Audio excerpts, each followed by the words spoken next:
પોથીને પ્રતાપે તમે તો તરશો તો તમે કરોડો માણસોને તાવી દેવાના છો। મારા દાદાની વાણીને સાંભળીને લોકો પોતાને સદગુરુ માનવા માંડ્યા છે। અમારા મહાદેવભાઈને અમને 50 ફોન આવ્યા કે બાપુ અમારે દાદાને મળવું હોય તો હું કીધું દાદાને મળવું હોય તો આશીષભાઈને મળવું। આશીષભાઈને પાસે જાશો ને તો જ ભેગું થશે, બાકી ન થાય। શું કામે? કારણ કે ડાયરેક્ટ ભગવાનને પાસે કોઈ જઈ શકતા નથી। મહાદેવ દાદાને પાસે પહોંચવા માટે કોઈ કંઈ ને કંઈ નિયમ તો હશે ને। પરવાળો તો કૂદકા મારે ન ચડી જવાય, અને ચડી જાવ તો તમને એની માતમની ખબર ના હોય। ઘણા બધા કહે કે અમારે મહાદેવભાઈ અડધી કલાક બેવું છે, તો હું કીધું તમે મહાદેવભાઈને હું સમજ્યા છો? તો કઈ કથાકાર છે, હું તો સરસ, બહુ સારું। દરેક માનવના વિચાર શક્તિ જુદી જુદી હોય છે।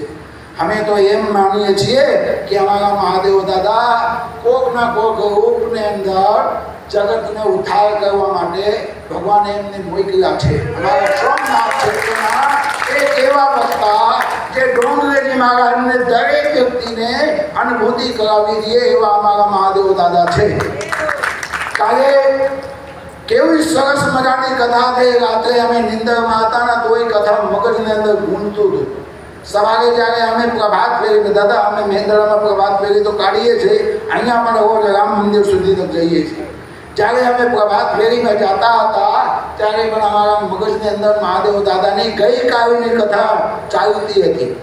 અને સરસ મજાનું જ્યારે અમને અયોધ્યાની અંદર કથા શ્રવણ કરવાનો મોકા મળ્યા છે, અને જે પણ અમારા સાથે 200 વ્યક્તિઓ જોડાયેલા છે એવા 200 વ્યક્તિઓને અમે ખૂબ ખૂબ સાધુવાદ આપીએ છીએ કે તમારા માતા પિતાના કંઈક સારા સત્કર્મ હોય તો તમે અહીંયા અયોધ્યામાં આવો, અને અયોધ્યામાં આવ્યા પછી મહાદેવ દાદાને મુખેથી કથા શ્રવણ કરી શકો, અને એ ભૂમિમાં બેસીને તમે અનુષ્ઠાન યજ્ઞ કરી શકો।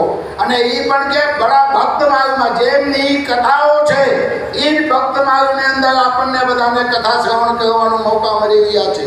મિત્રો, બધાએ વિશેષ નહીં કહેતા, પણ તમને બધાને ફરીથી કહી દો, બડે ભાગ્ય માનુષ તન પાવા।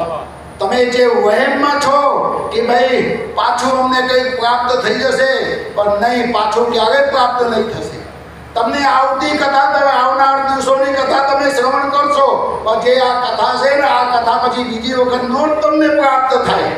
મહાદેવ દાદા અહીંયા વ્યાસપીઠમાં બેઠા બેઠા જે કંઈ સંભળાવે છે, આવતીકાલે બીજું કંઈક સંભળાવશે, આજે જે સંભળાવ્યા છે એ નહીં સંભળાવે।